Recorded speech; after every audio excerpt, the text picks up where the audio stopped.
এবার আমরা দেখো এম বাই বি নটের বদলে এখানে কি লিখতে পারি, আমরা এখানে লিখতে পারি হলো রো নট, আমরা এখানে লিখতে পারি রো, আর এখানে দেখো কি আছে শুধু 1 minus V square divided by C square. এই অংশটা তুমি শুধু কি করবা মনে রাখবা এই ম্যাথটা করার জন্য। তো অনেকে ভাবতে পারে কি স্যার আপনি এত আগের প্রশ্ন করাচ্ছেন, দেখো শুধু শুধু না, কারণ এখানে একটা নতুন টার্ম আছে যেটা হলো বস্তুটির ঘনত্ব নির্ণয় করলেন। এক এক টাইপের প্রশ্ন করা ভালো, তাতে অন্তত অনেক পড়াশোনা না করে গেলেও যদি প্রশ্ন অন্য কোনো ভাষা দিয়েও আসে, টাইপ জানার কারণে অঙ্কটা দেওয়া যায় এবং কনফিডেন্স বিল্ড আপ হয়। সবগুলো এক টাইপ করে তো লাভ নাই, লস। এই জন্য আর কি অন্য একটা প্রশ্ন আমরা এখানে বেছে নিলাম, সেটা কি বস্তুটির ঘনত্ব নির্ণয়। তো এখানে এটা কি, এটা হলো এই যে আমরা প্রশ্নটা পড়ি। পদার্থবিজ্ঞান পরীক্ষাগারে হাসান সাহেব 1 মিটার দৈর্ঘ্যের ধাতব বস্তুর ঘনত্ব নির্ণয় করলেন 19.3 × 10⁻³ কেজি পার মিটার কিউব। অন্যদিকে পাবনী বস্তু দৈর্ঘ্য এত বেগে গতিশীল কাঠামো হতে নির্ণয় করলেন। তা আমরা কিন্তু জানি যে গতিশীল কাঠামো থেকে যদি দৈর্ঘ্য ভর সময় এগুলো নির্ণয় করা হয়, স্থির কাঠামোর মতো কিন্তু আসে না, একটু ভিন্ন আসে। ভিন্ন কি বেশি না কম, দৈর্ঘ্য যেমন কমে যায় তো ঘনত্ব তো এফেক্ট পড়বেই।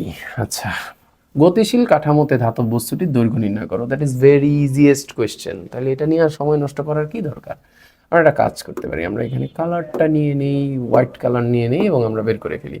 তাহলে আমাদের স্থির অবস্থায়, যে হাসান সাহেব তো স্থির অবস্থায় পরীক্ষাগারে নির্ণয় করছেন না, স্থির অবস্থায় করছেন, তাহলে আমরা বলতে পারি যে স্থির অবস্থায়, স্থির অবস্থায় দৈর্ঘ্য, এবং এগুলো লিখতে হবে পরীক্ষা, ঠিক আছে। স্থির অবস্থায় দৈর্ঘ্য equal to L not equal two কত, 1 মিটার। তারপরে কি, তারপরে আমাদেরকে এখানে যেটা করতে হবে যে গতিশীল কাঠামোর বেগ কত ছিল, 0.9c, এটা মানে আমাদের মহাকাশযানের বেগ বা গতিশীল কাঠামোর বেগ, গতিশীল কাঠামোর বেগ, এটা লিখে দিলাম। তো গতিশীল কাঠামোতে বস্তুটির দৈর্ঘ্য কত, তাহলে গতিশীল কাঠামোতে দৈর্ঘ্য এল ইকুয়াল টু হোয়াট, এইভাবে লেখা ভালো। তারপর আমরা কি করব, তারপর আমরা জানি আপেক্ষিকতার সূত্র আমাদের কি শিখাইছে, আপেক্ষিকতার সূত্র আমাদের শিখাইছে হলো L equal to L nought root over 1 minus V square divided by C square. তাহলে এল নটের মান কত, 1 into root over 1 minus V এর মান হলো আমাদের 0.9, তাহলে 0.9c divided by C whole square. তাহলে আমাদের এখানে থাকবে 1 মাইনাস 0.9 স্কোয়ার, এবং আমরা আমাদের ক্যালকুলেটারে চলে যাই দেরি না করে, root over 1 minus 0.9 square, and the answer and SD কত, 0.4358 মিটার, ফাইন। ওকে, তাহলে ওখানে না, আমরা এটা এখানে লিখতে পারি, কত আসছিল, 0.4358 মিটার, 0.4358 মিটার, 358 মিটার। এমনি প্রায় লিখে দিই, হুদাই লিখলাম, তোমাদের আর ভয় পাওয়ার কিছু নেই। তো আমাদের 1 নম্বর শেষ, দৈর্ঘ্য বের করা হয়ে গেল। এইবার আসো পরের কোয়েশ্চেনটা আমরা একটু দেখি। পরের কোয়েশ্চেনটায় আমরা যখন যাব, এটা একটু চ্যালেঞ্জিং আছে, হালকা চ্যালেঞ্জিং বলছি তাতেই একদম ইয়া হয়ে গেছে, কি এটা আর দেওয়া যাবে না এরকম না, বুঝলে দেওয়া যাবে, বুঝলে অবশ্যই দেওয়া যাবে এবং বুঝেই করতে হবে। তো এখানে আমরা প্রশ্নটা পড়ি, আমাদের প্রশ্ন কি, হাসান সাহেব ও পাবনী ধাতব বস্তুটির ঘনত্ব একই পাবে কি। হাসান সাহেব কত পাইছেন এটা কিন্তু দেওয়া আছে, এবং উনি যে স্থির অবস্থায় পাইছেন এটাও আমরা জানি। তাহলে এটাও একটু যেহেতু লাগতে পারে, এই জন্য আগেই ঘর করে নিলাম। তাহলে হাসান সাহেব ঘনত্ব মাপছেন স্থির অবস্থায়, তাহলে ঘনত্ব স্থির অবস্থায় মেপেছেন, তাই এটাকে আমরা কি বলতে পারি, এটাকে আমরা রো নট বলতে পারি। Rho not equal to 19.3 into 10⁻³ kg per metre cube. Okay, Pabani কি করেছে দেখো, পাবনী কিন্তু গতিশীল একটা অবস্থায় ঘনত্ব নির্ণয় করেছে, এবং গতিশীল বস্তুর কোন দিকে গতিশীল ছিল, বস্তুর দৈর্ঘ্য বরাবর গতিশীল ছিল। আমরা যদি ব্যাপারটাকে একটু ড্র করি, তুমি চিন্তা করো, ধরো এটা একটা 3 ডাইমেনশনাল অবজেক্ট,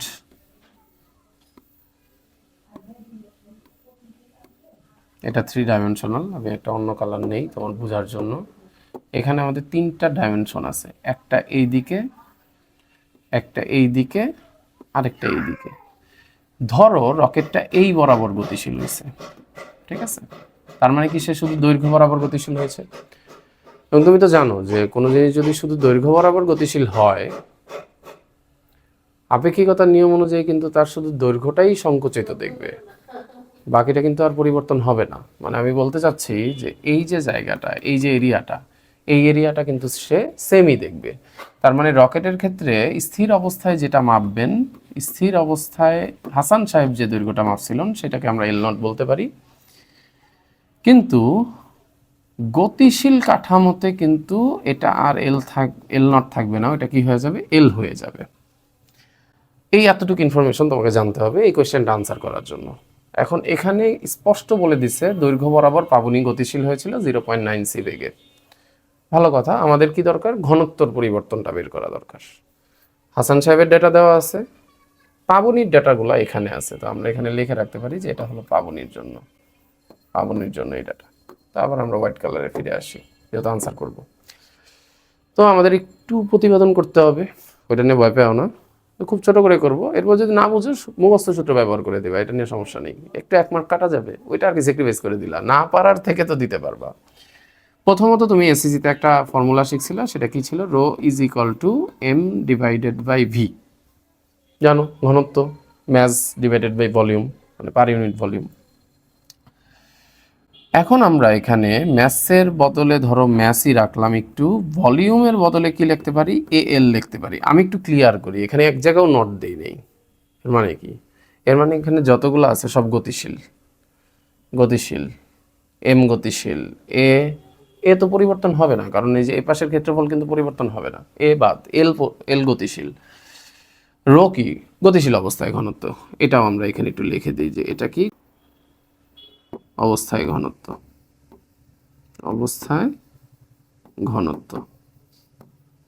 তো আমরা যেহেতু বলছি যে আমাদের শুধু দৈর্ঘ্য বরাবর গতিশীল হয়েছে, তাই দৈর্ঘ্য পরিবর্তন হবে। আমি এত কিছু লিখি নাই, হজবরল হয়ে যাবে।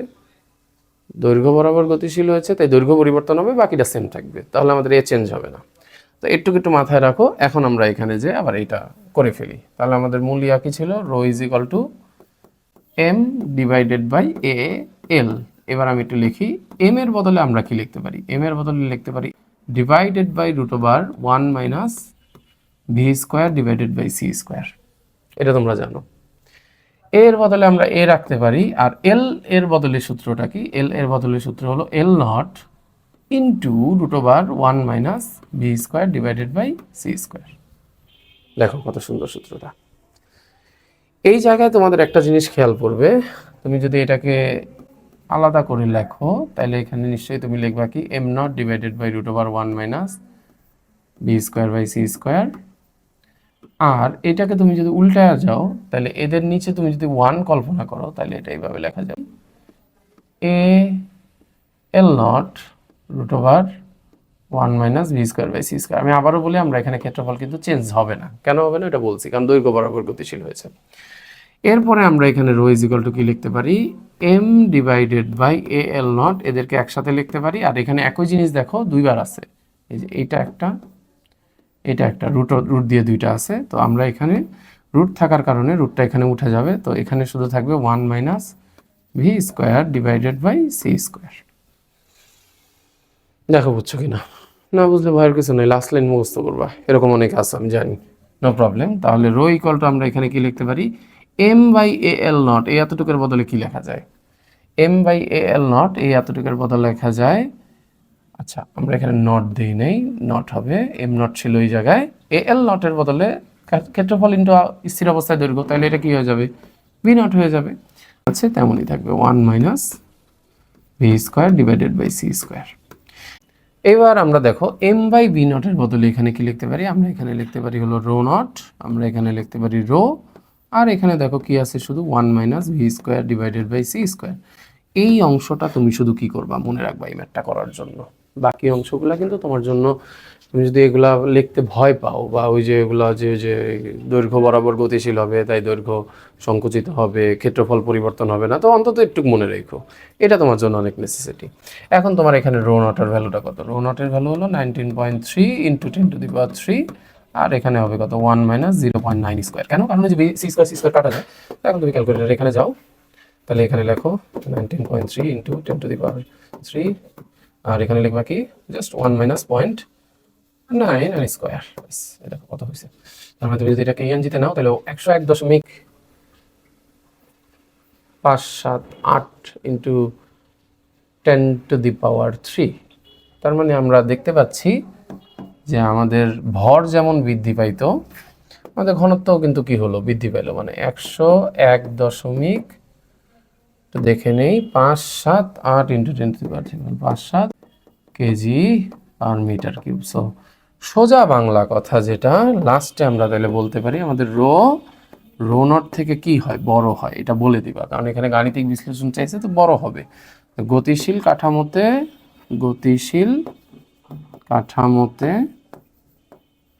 কাঠামোতে ঘনত্ব বেশি হয়, এটা মনে রাখবা, ঘনত্ব বেশি হয় ভরের মতো। ঠিক আছে, ভর যেমন বেড়ে যায় তেমন গতিশীল কাঠামোতে ঘনত্ব কি হয়? বেশি হয়। তো এটা